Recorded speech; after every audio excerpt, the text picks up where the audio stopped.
Как тебя зовут? Меня зовут Олег. Приятно познакомиться.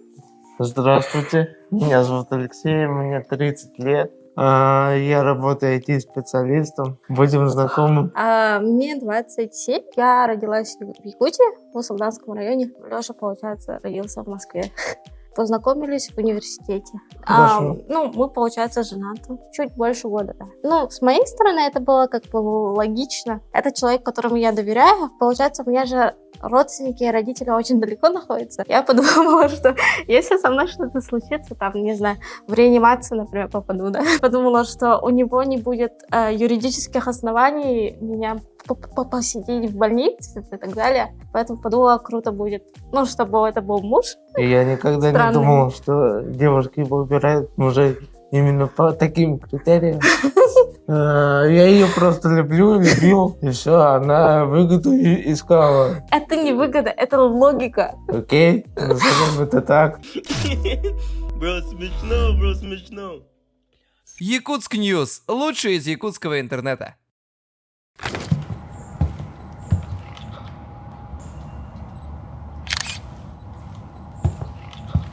У нас есть инвалидность. Привет. Ты не понял? Инвалидность не порог. Инвалидность — это не страшно, это нормальное явление. К этому надо относиться просто. Из этого не надо делать никаких там опасений, высоких выводов. Просто относиться надо к таким людям, как к людям, как к обычному человеку, безо всяких ужимок, каких-то поисков слов и так далее. Просто есть некоторые особенности, и все, как и у всех. Просто у нас особенность в том, что мы несовместимы, но мы вместе. Вот наша особенность. У меня дикция немножко не такая, как у Ирады Зейналовой, допустим. У жены моей с якутским получше. В чем твоя проблема? В чем моя проблема? Наверное, в том, что у меня проблема именно в людях, которые именно ко мне относятся. Да? У меня с людьми, с моей стороны, проблемы вообще нет. Да? У них бывают со мной проблемы. Типа, они там подходят, там, не знаю, пытаются помочь, непонятно зачем. То есть они просто не спрашивают и начинают тебя тащить куда-то. И ты такой, не надо, все нормально, типа, я доберусь, все хорошо. Но бывают такие люди, которые это не слышат, и им нужно, главное, типа, помочь, и все, да, а им пофиг, как человек к этому относится. Бывают люди, которые деньги дают. Типа, алло, у меня последний iPhone, да, там деньги какие-то дают, 100 рублей, я такая, 100 рублей, ты серьезно? 50 тысяч давай сразу. Она в Москве живет.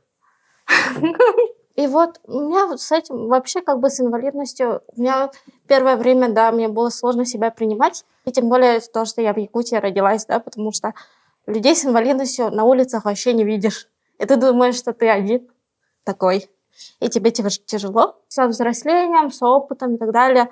И тем, что мы с Лешей вместе, Леша очень жестко шутит про инвалидность. У меня тоже первое время я такая, ты что? Так нельзя, это грех. Люди типа инвалиды, над ними нельзя шутить. А сейчас я сама такая, ха-ха, это инвал идет. Мы иногда, наверное, очень сильно смущаем людей обычных, которые с этим не сталкивались, да, когда мы начинаем про это шутить. Типа, ха-ха, типа, вот, типа, он упал, он так смешно упал, например. И все такие, типа, ужас. А для нас это, типа, нормально. В принципе, шутить про это. Еще же есть этот стендап-комик, который тоже с ДЦП. Да.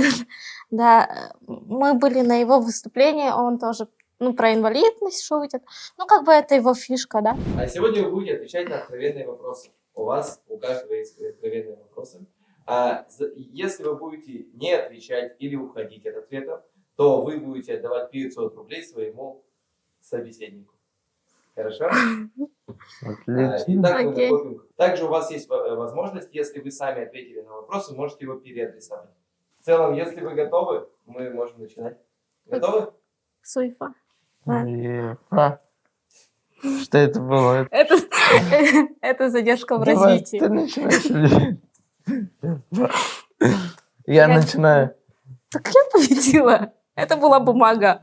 А бумага в камень побеждает. Вот так мы живем. Давай начинай. Тебе когда-нибудь прилетало оскорбление из-за твоей инвалидности? Нет, не прилетало. В детстве, да, когда сверстники в школе, допустим, в начальной школе, когда дети не понимают, что это, когда они вообще не понимают, где они находятся, что такое жизнь, конечно, иногда прилетали какие-то вопросы, моменты Пародии. такие неудобные, да. Пародии.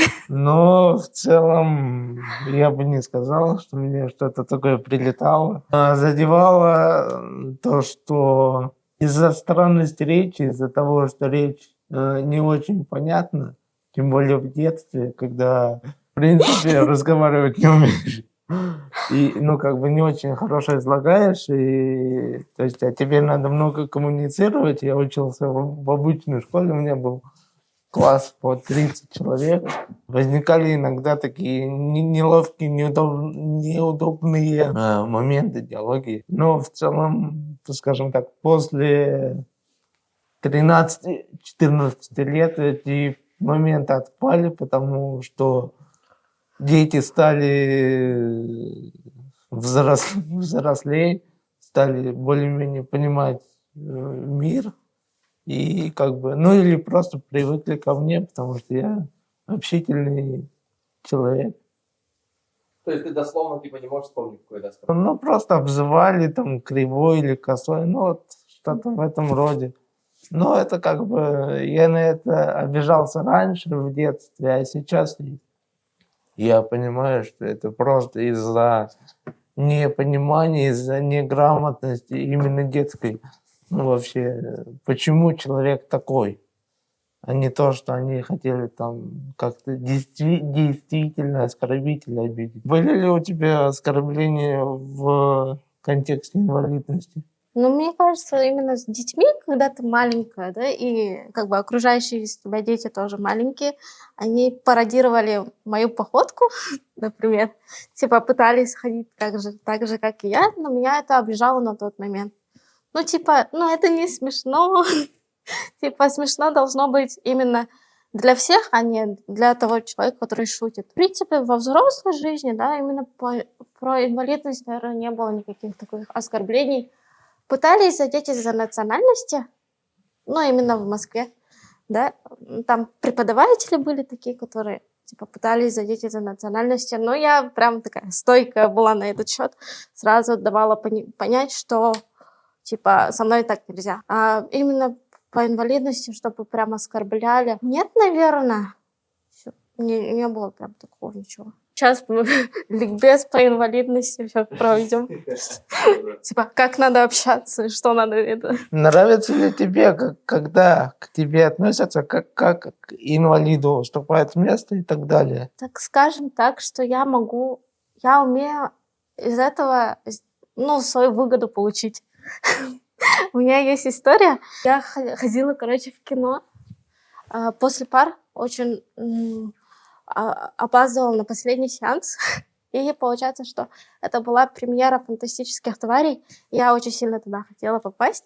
И я стояла в очереди. А там же на экране же засвечивается, сколько мест осталось в зале.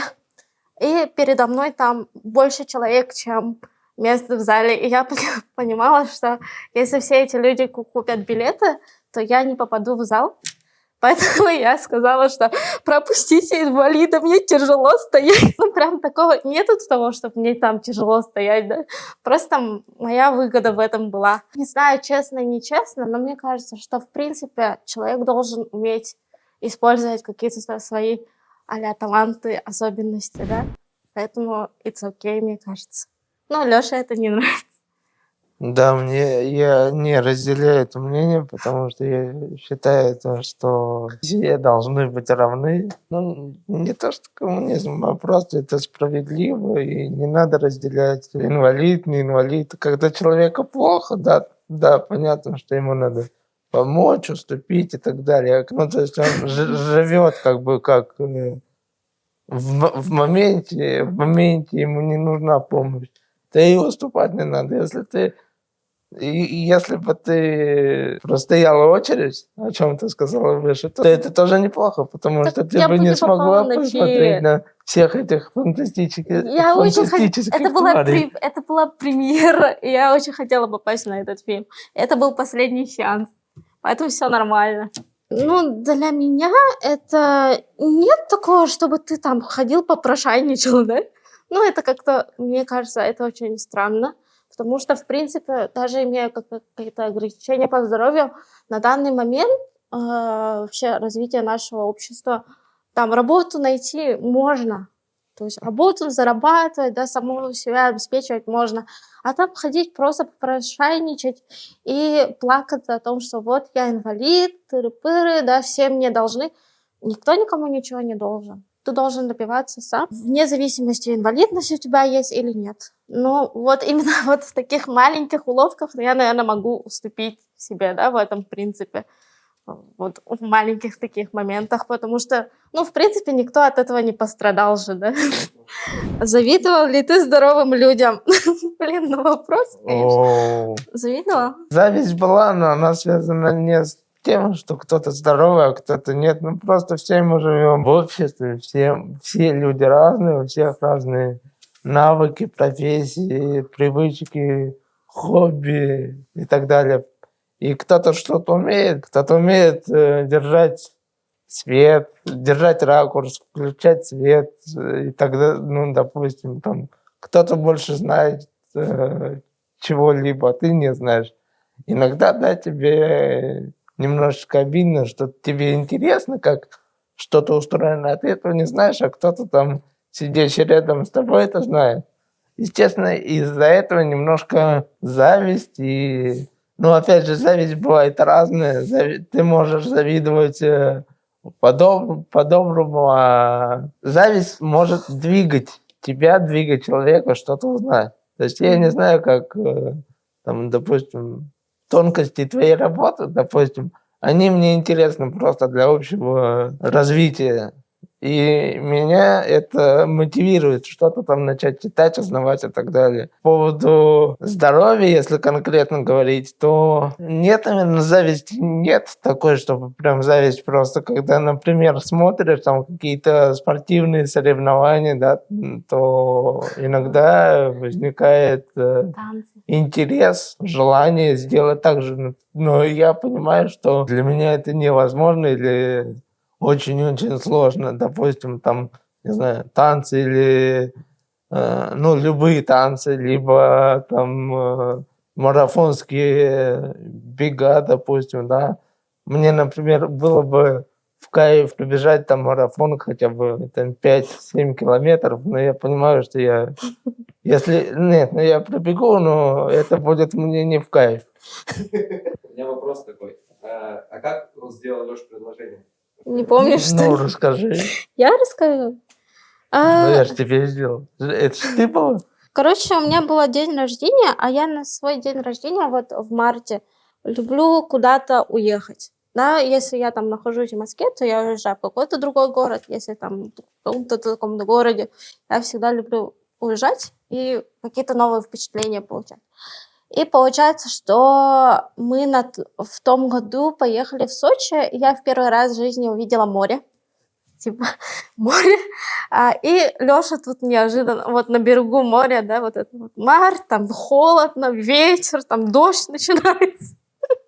У нас какой-то там тортик, свечка, и мы там пытаемся зажечь эту свечку, и Лёша такой, типа, выходи замуж. Я такая, за что? Я тут сейчас вся мокрая, в каком-то Ты непонятном... реально подумала именно так? За что? Ну, типа, почему именно сейчас? И тем более это было прямо даже, ну, так, только начало отношений, и я немножко опешила, да? Я подумала, типа, зачем?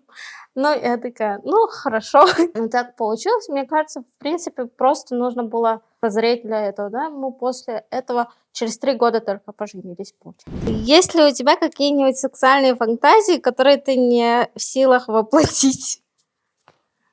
Ох, я сейчас думаю не о том, что сказать, а о том, какие у меня сексуальные фантазии не воплотились до сих пор. А если что, телефон будет в описании. Сейчас, Я вообще такая. сейчас загрузка. Сейчас должна пойти музыка. 5 секунд. A few moments later.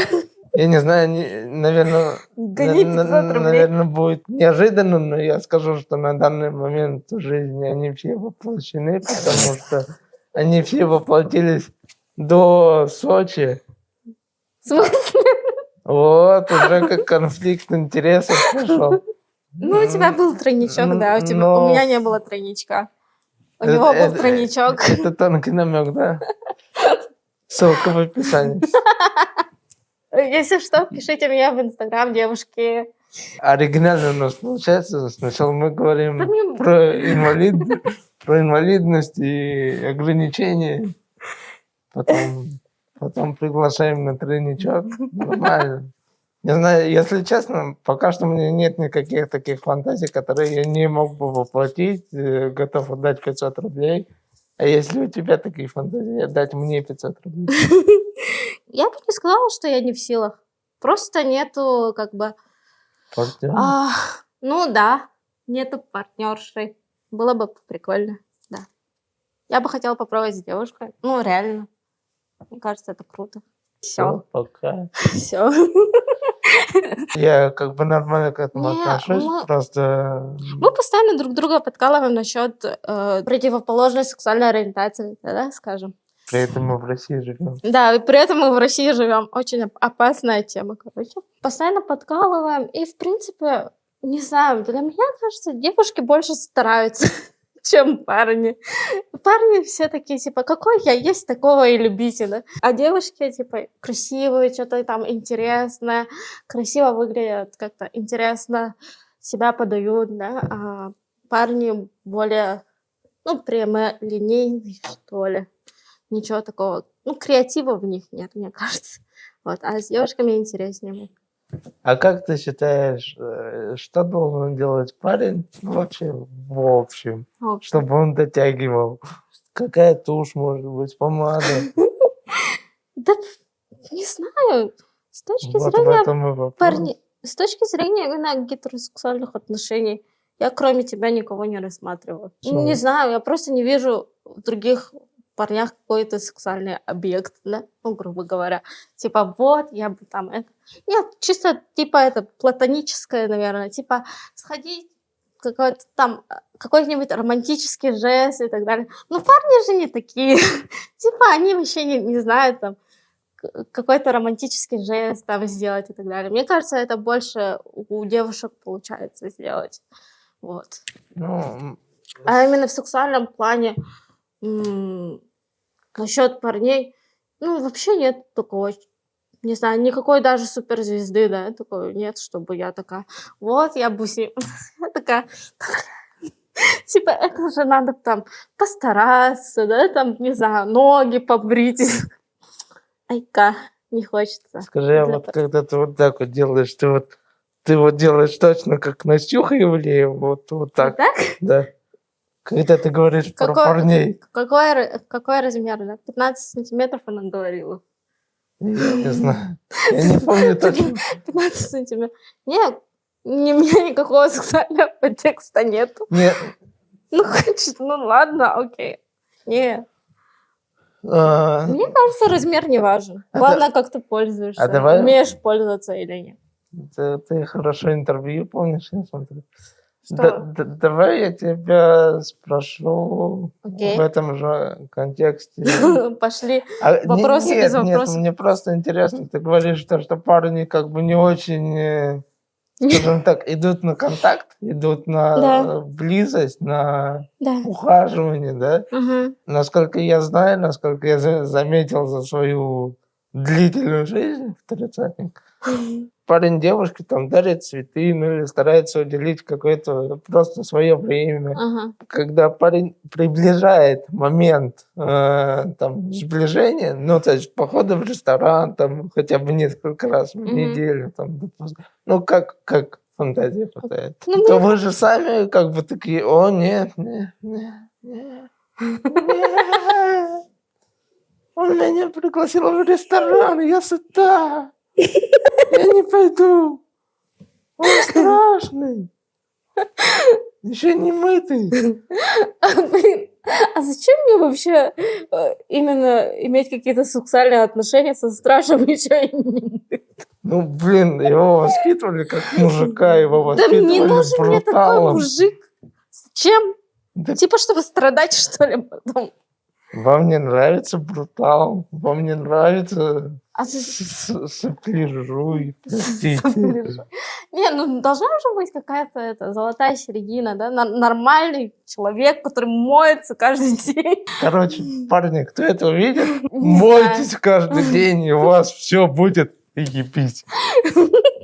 И если бы у тебя при рождении была возможность выбрать жизнь, жить дальше с диагнозом или умереть, что бы ты выбрала? Но по факту я бы выбрала умереть. Типа, а вдруг там, не знаю, будет какой-то другой шанс, да? Я там верю в какое-то перерождение. Но опять же верю в то, что мы все как бы родились какими-то такими, какие есть, и нам такого выбора не дают. Да, родиться нам, не родиться. Поэтому живем с тем, что есть. Да, пытаемся как можно лучше себе сделать, другим сделать как можно лучше. И поэтому, ну, хорошо, что, наверное, такого выбора нету. Может, человеку не нравится его низкий рост, да? И он такой, а я буду низким, поэтому я не хочу рождаться. Ну, не знаю, мне кажется, это как-то странно. Мне кажется, мы в эту жизнь приходим именно как-то проработать именно свои недостатки, наверное, принять их, принять себя. И уже, ну, и своим как-то вот принятием, влиянием изменить взгляды на жизнь других людей. Давай переадресую тебе тоже. Это, Сложно. я думаю, что я бы не хотел измениться, если бы у меня была возможность выбирать. Потому что прожив 30 лет, если говорить серьезно, то я прям почувствовал, как хоть немножко изменяю людей, как люди на меня реагируют. И в детстве, и взрослые люди. Но мы все разные. И нам в обществе люди все разные. И в обществе все должны уважать друг друга, хотя бы минимально. И из-за того, что у нас отличие друг от друга, у меня от других людей, оно более велико, чем у обычных неинвалидов, скажем прямо. Люди, коммуницируя со мной, а особенно когда они тесно коммуницируют на работе, в учебе, то они больше учатся у меня в плане, как общаться, как вообще жить, коммуницировать с инвалидами.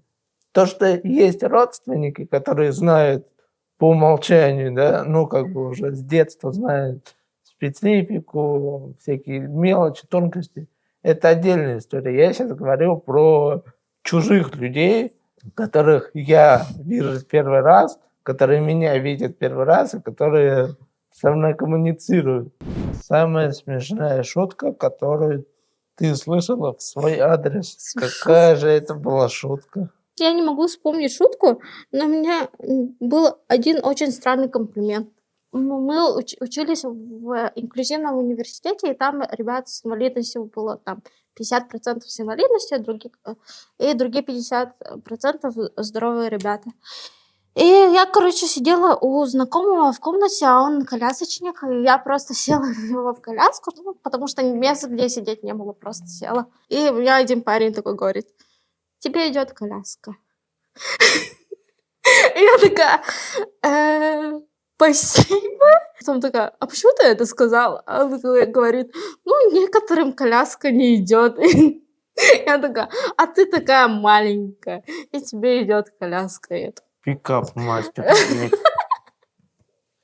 типа, не знаю, аксессуар, как сумочку, коляску. Не знаешь, как подкатить, подари девушке коляску. О, если электрическую крутую, это прям супер подарок будет. 2 года в браке, я только сейчас осознаю. Я про то, что если девушка пользуется коляской, какую-то крутую приставку подарил. Или, ну, есть приставки для обычных колясок, чтобы она была а-ля электрическая, чтобы она ехала сама. И если ты эту приставку подарил, это, ну, круто, мне кажется. Если бы мне новую трость подарили, я бы тоже была рада. А ты бы дала за новую трость? Тебе? Нет! Блять, Нагиеву! Нет, не дала бы, потому что эта трость стоит сколько? Ну, максимум 3000. За Ты чё? электроколяску. Зачем я Ну, электроковязка? не знаю, ты говоришь тут... Я говорю про других девушек, Прости. да, которые именно пользуются Ну, я и попробовал, нуждаются я в коляске. поймать не получилось. Ну, В чем ты хочешь меня поймать? в постели. Мне кажется, у тебя коллеги по работе прикольные. Шутят на этот счет. Нет, как раз в том... Коллеги сами по себе прикольные, но они не шутят на тему инвалидности. Они не считают меня инвалидом и не шутят на эту тему. Откуда ты знаешь? Какая шутка в мой адрес? Ой, к сожалению, я должен отдать еще 500 рублей. Я могу тебя спасти и рассказать про историю про Отлично. твоего друга. Про Рафаэля. Помнишь, когда мы в первый раз с ним встретились? Рафаэль — это друг Лёши, и он очень сильно там занимается эзотерикой, вот гороскопы, всякие натальные карты. Он, ну, такой чувак. Прикол был в том, что мы сидели в кафе, и он такой, ну, Рафаэль такой поднимается и говорит, ну, может, по набережной походим? И смотрит на меня и спрашивает, ты любишь ходить? Я такая на него смотрю, и я похожа на человека, который любит ходить. Он такой, прости, я что-то не подумал. Но это было очень смешно вообще. Есть ли у тебя страхи или неуверенность в наших отношениях? И я думаю, что глобальных страхов нет. Ну, потому что все стабильно. Если говорить про какие-то психологические моменты, то да, наверное, да. И я считаю, то, что это в порядке вещей, потому что мы не пенсионеры по возрасту, которым сложно ходить. Ну, уже и которые- пенсионер. И которые вряд ли уйдут от друг друга, да. Я понимаю, что мы живем в стране, в России, во-первых. Все люди разные, да, и мы молоды, и наши интересы, наши с тобой интересы, они разные.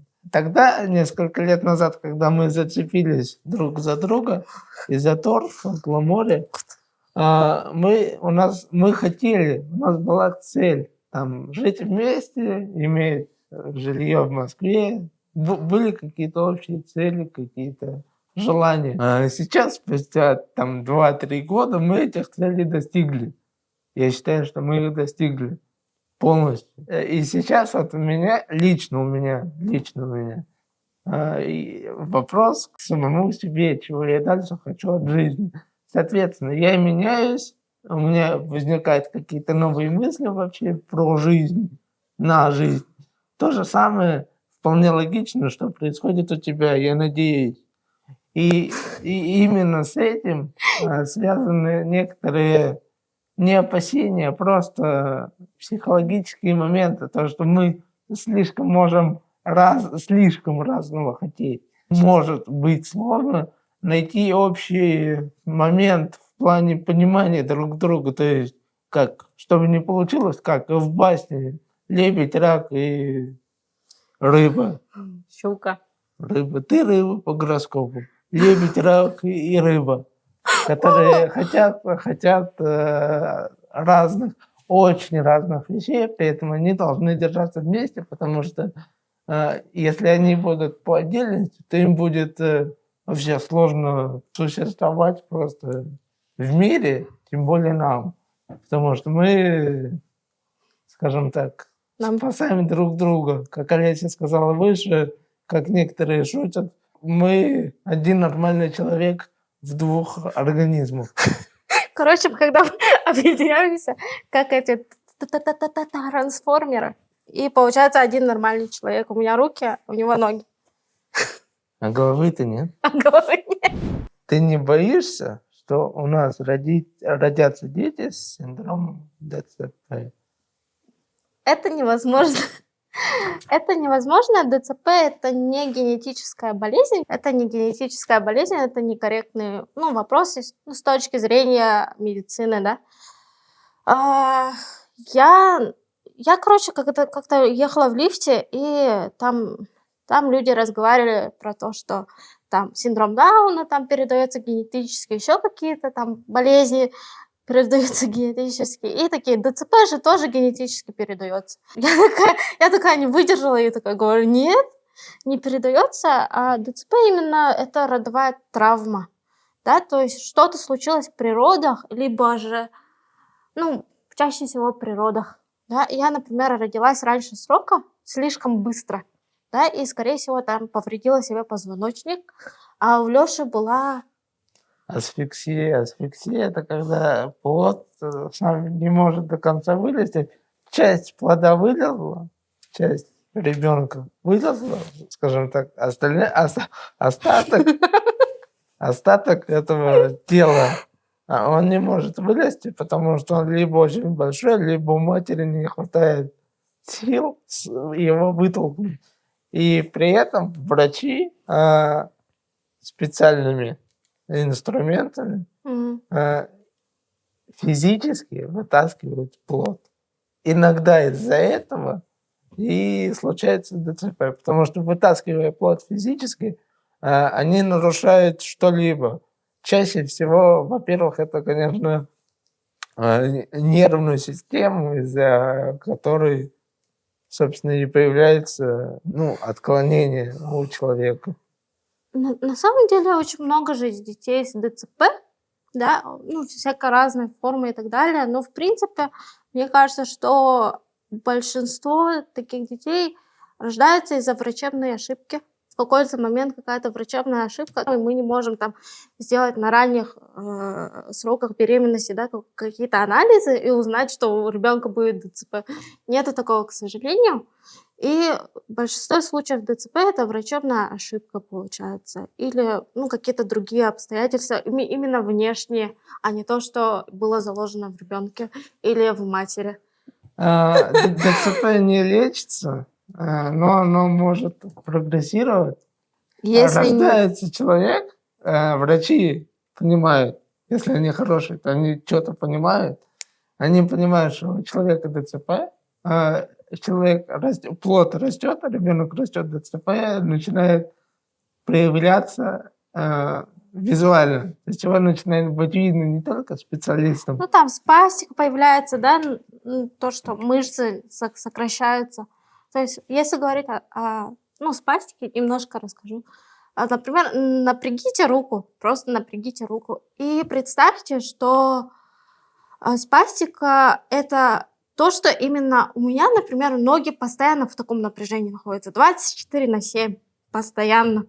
И это же сложно, не получается разогнуть и так далее. И поэтому у нас не получается именно держать равновесие, потому что у тебя там ноги напряжены постоянно.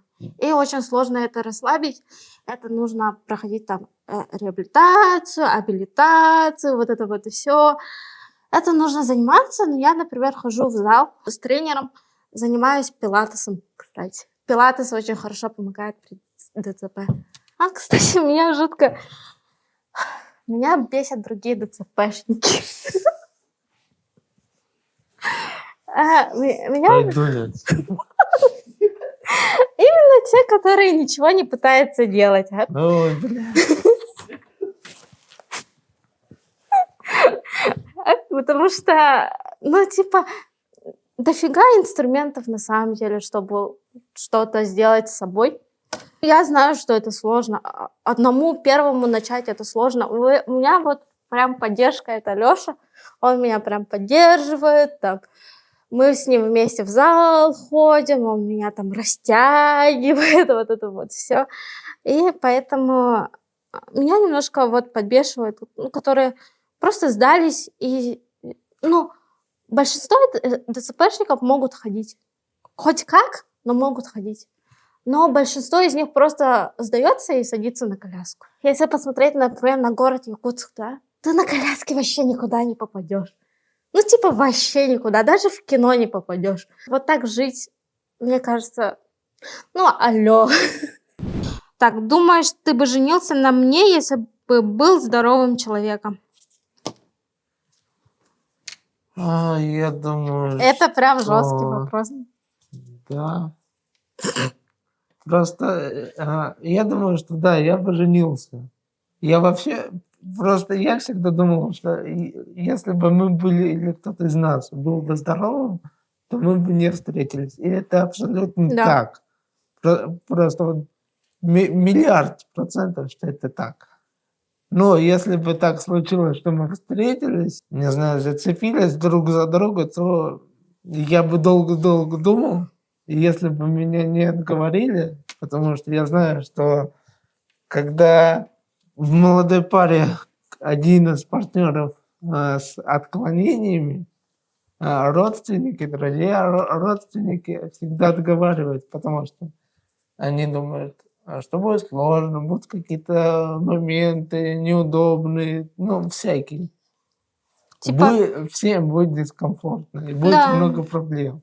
ну, типа, Поэтому они отговаривают. В таких случаях все зависит от самих партнеров. Если это реально любовь, если они реально тянутся друг к другу, то они по-любому будут вместе, если найдут смелость в себе и ресурсы в себе.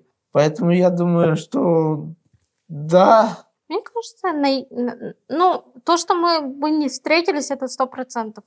Но то, что там есть пары, в которых, да, ну, один партнер имеет инвалидность, другой не имеет, таких случаев много, это прям на изи.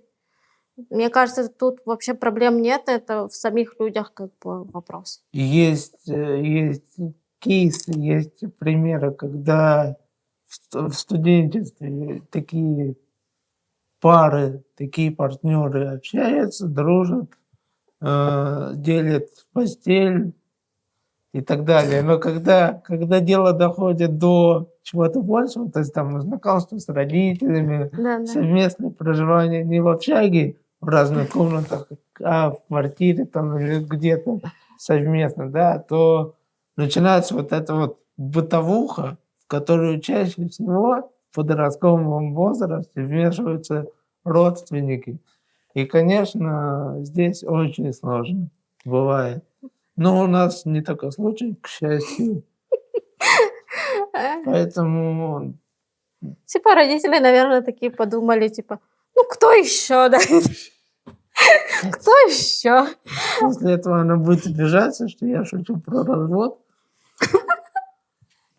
Не, ну наши родители реально так... Ну, не знаю, мне кажется, что вот именно вот такие вот предрассудки о том, что там... вообще не стесняется, просто херачит, блядь. Просто из-за того, что я попаду в больницу, ты ко мне приедешь. Блядь, как я после Да этого блин, жить это должен? логика же. Логика жоет. Это нормально. В моей картине мира это нормально.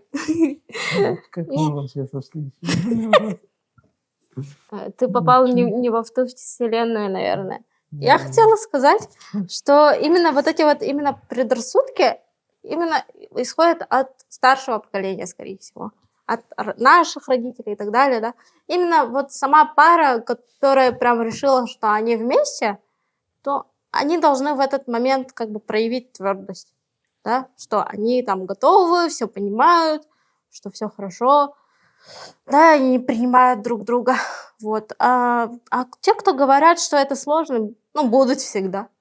Это нормально, потому что, блин, для людей то, что я хожу по улицам, да, и то, что я работаю, это героизм. Вот эта вот героизация тоже меня подбешивает. Ну, то есть я просто человек, который пытается там жить, просто живет. И это не героизм, это моя данность.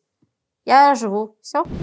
Представь, ты стала здорова ровно на один день. Как бы ты провела этот день? Тройничок? Нет, Нет? нет, а зачем? Я не понимаю, а в чем будет разница? Ну, встану я ровнее ходить, да? А в чем разница? Ну, ровнее ходить буду, окей. Не знаю, там, акробатические трюки я все равно не смогу сделать, потому что для этого нужно подкачаться, а для этого один день не катит. Поэтому, не знаю, мне кажется, Мне кажется, что я в своей жизни вот сейчас делаю все, что я хочу, да, вне зависимости от того, что у меня там инвалидность и так далее. Наверное, есть же модель, да, пройдусь по подиуму, наверное, что-то типа такого. Ну и все. Просто есть такая тема, что инклюзивный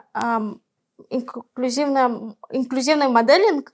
В этот инклюзивный моделинг не берут тех, кто ходит шатаясь. Ну, реально. Да, и у меня знакомая об этом рассказывала, что кто шатается, их не берут. Ну и поэтому, наверное, некоторые вот девушки садятся на коляску, да. Ну, просто катишься красиво. Все. А так большой разницы, мне кажется, не будет. Я думаю, я вот сейчас думаю, да, наверное, если бы я отвечу на вопрос, если бы не на один день, а вообще, допустим, на год, ну, или на более длительный срок, Губу раскатал. я думаю, что я бы устроился бы в какую-нибудь спортивную профессиональную секцию, там, не знаю, футбольный клуб, хоккейный клуб, чтобы, ну, почувствовать вообще, как вот спортсмен профессиональный. О, да, если Весь график, ритм, вот это все тренировки, вот все прожить чуть-чуть той жизнью. Ну, потому что это реально интересно, и такого нигде не встретишь, даже похожего нигде не встретишь. И я думаю, что вот именно в таком контексте, потому что я сначала подумал, что, наверное, там что-нибудь с активным отдыхом, с экстремальным отдыхом, а там прыжок с парашюта, там спуск со склона горы на лыжах. Но теоретически, да и практически это можно сделать и сейчас. Да, это Да. сложно, это дорого, это много подводных камней, но теоретически там... это можно сделать сейчас. А вот именно в контексте спорта, ну, ты как, вот в данных реалиях, ты как не подойди к этому вопросу, все равно профессионалы в тебе увидят не профессионала, который, по их мнению, не сможет сделать того, что могут люди без инвалидности. Поэтому я бы на какое-то время вот в эту область бы окунулся. Это реально интересно. А все остальное, мне кажется, плюс-минус можно и в состоянии инвалидности затронуть. Ты осуждаешь родителей, которые отказываются от таких детей, как мы в роддоме? Очень классный вопрос, реально интересный, и можно об этом дискутировать. Я не осуждаю таких людей, которые отказываются, но я считаю, что у них есть такое право, но это неправильно. Когда рождается ребенок, родители говорят, что это инвалид, и как бы родитель должен принять это. Некоторые родители этого не могут принять или понимают, что они не вывезут такого ребенка в плане финансов, развития, обучения, ну, всяких социальных штук. Или просто, ну, как бы чисто финансово не вывезут, потому что в больших случаях прямо с рождения нужна профессиональная хорошая реабилитация, чтобы не запускать, о чем мы говорили выше. Если запускаешь, то есть не лечишь такого человека, ну, то есть не то, что не лечишь, а не начинаешь реабилитировать такого человека, заниматься с ним, то он, так как организм маленький, растущий, у него все его, скажем так, особенности, они становятся явнее видны. И если начать с ним заниматься с первого дня, ну да, вот меня положили на второй день рождения, меня уже положили на массажный стол, соответственно. А если бы этого не стало, я бы сидел в коляске. То есть просто мои родители приняли решение, то, что они будут заниматься, ну, вообще со мной жить. Спасибо им за это. Как неожиданно. Соседство. Жить в соседней комнате, да. Ну, то есть надо родителям принять осознанное решение вообще как бы смогут они жить, существовать с таким ребенком. Но они могут и отказаться. Это сугубо родительское. И я считаю, что если они понимают, что они не вывезут, может быть, если им позволит совесть, сейчас без сарказма, если им позволят совесть, то, может быть, будет лучше отказаться, потому что есть множество примеров, когда ребенка оставляют, но потом он просто, скажем так, выживает. То есть у родителей нет средств, нет желания, нет возможности помочь там как-то развивать, сюсюкаться с этим ребенком. Со всеми детьми надо, то есть их растить. А тут у вас просто человек, который не может ничего делать. Это может растянуться не на 2, 3, 4 года, как с обычным человеком здоровым. Это может растянуться вплоть до всей жизни. Когда у семьи, когда у родителей, у родственников такого ребенка нет возможности, то, конечно, я лично понимаю то, что, наверное, даже не к сожалению, а к счастью, этого ребенка нужно было отдать в детдом, потому что хотя бы там ему, скорее всего, дадут что-то, то есть его как-то начнут хотя бы минимально социализировать, хотя бы попытаются это сделать. А если ему и повезет, если этому ребенку повезет, то этого ребенка заберут потом из детдома, допустим, или из интерната, другая, чужая семья и даст ему то, что нужно. Ни для кого же не секрет, я понимаю то, что некоторые пары по каким-либо причинам не могут иметь детей. И много пар, которые здоровых пар, не без возможности иметь своих детей, и берут именно инвалидов, как бы дают им все, то есть финансово, социально их развивает, обучает и так далее. То есть дают полную свободу жизни. И, конечно, в таких случаях я понимаю, что хорошо, слава Богу, что и такой ребенок оказался в детдоме или там в интернате. Поэтому я не осуждаю тех людей, которые отказываются от своих детей. Может быть, это даже во благо. То есть тут двоякая ситуация. А ты как считаешь? Я как бы тоже не осуждаю, потому что, скажу так, инвалидность – это очень дорого. Да, в нашей стране это очень дорого. Я вот сейчас за свои занятия тоже плачу, да, но я как бы работаю, я у родителей не прошу на это деньги. И вообще как бы денег не прошу, это с 18 лет. Получается, что инвалидность это дорого, и вообще ребенок это дорого, а инвалидность дорого вдвойне. Да, нужно прям вкладываться, прям фигачить, просто как работа для матери или для отца. Скорее всего, в нашей стране это, скорее всего, для матери, да, на мать все заботы лягут. Это получается как работа, неоплачиваемая работа 24/7. И это дорого, и если, я думаю, что в этот момент очень сложно понять, готов ли ты к этому или нет, потому что у матери и так шок, и у отца шок, и у всех шок, да. Очень сложно понять, готов ли ты к этому или нет. Но я не осуждаю тех, кто отдает в интернат. Единицы именно из этого интерната становятся именно каким-то уникумом. Не хочу говорить нормальный, да, просто входят в общество, да, становятся полезными в обществе. Потому что, мне кажется, это ошибка выжившего, что ли, говорят. Такого, что в интернате хорошо, это ошибка выжившего, на мой взгляд. Я не понимаю момента, когда есть же, сейчас современные технологии, когда делают например, скрининг, да, и выявляют какие-то риски заболеваний генетических именно у ребенка, и говорят, столько-то процентов риска, что у вас будет такой ребенок. И они такие, давай рискнем. Это не тот момент, когда нужно рисковать, типа русский авось или что-то типа такого. Да, мне кажется, что лучше не надо именно в этот момент.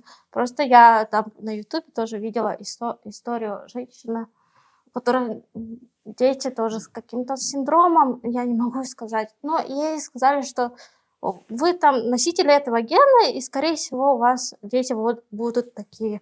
Она родила первого, и у него такой ген получился, да, ему очень тяжело жить, да, там вообще лежачий. И она родила второго, через 3 года не попадет. И у нее 2 таких детей, которых нужно тащить на себе, да, и получать ей и ее мужу. Ну, эти моменты я вообще не понимаю. Ну, тебе прям прямым текстом говорят, да, что есть такой риск. Окей, ну, если так хотите детей, там, и у вас какое-то генетическое заболевание, да, можно же взять ребенка с детского дома. Очень много детей, которые нуждаются в семье.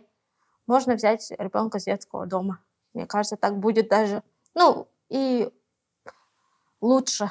Потому что ты, да, больше ресурсов ты сможешь дать этому ребенку, чем вот распыляться. Да.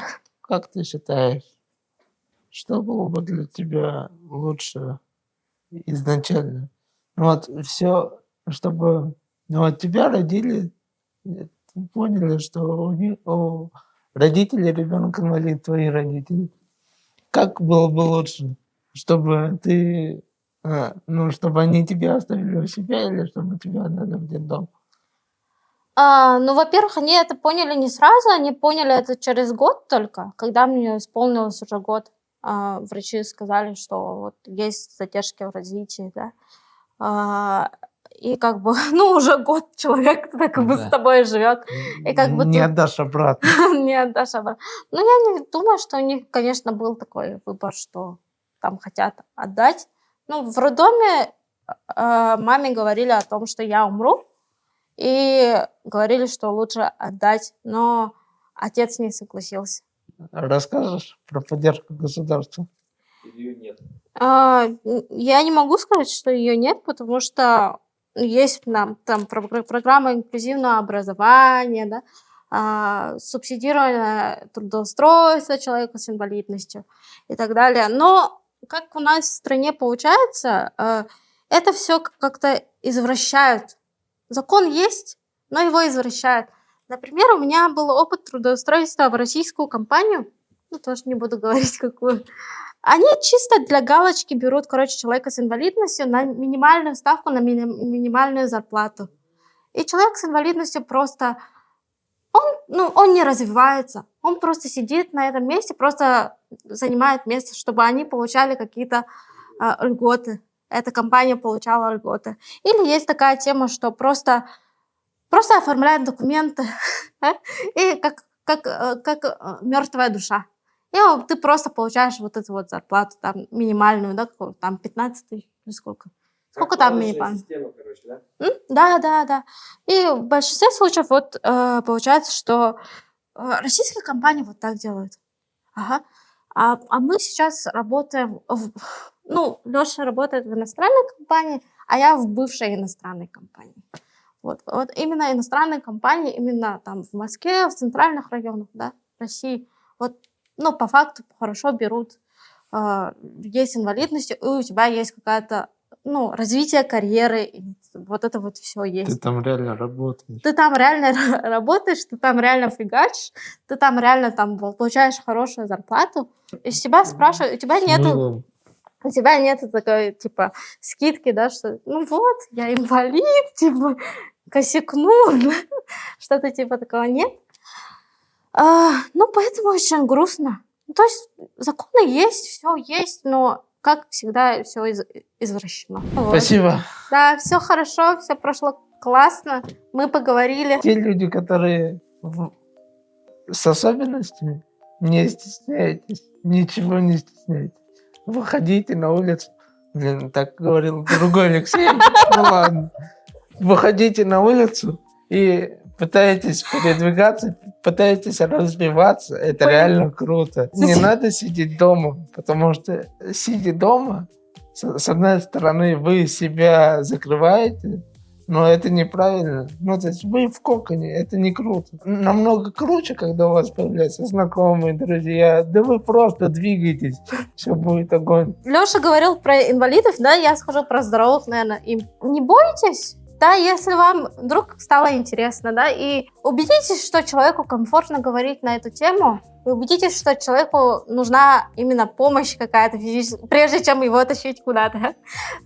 Спросите, нужна ли помощь. Жалеть. Когда жалеть, сразу чувствуется и не хочется общаться. А надо как с равным, как с другом, просто друг. Все. Пока! Пока!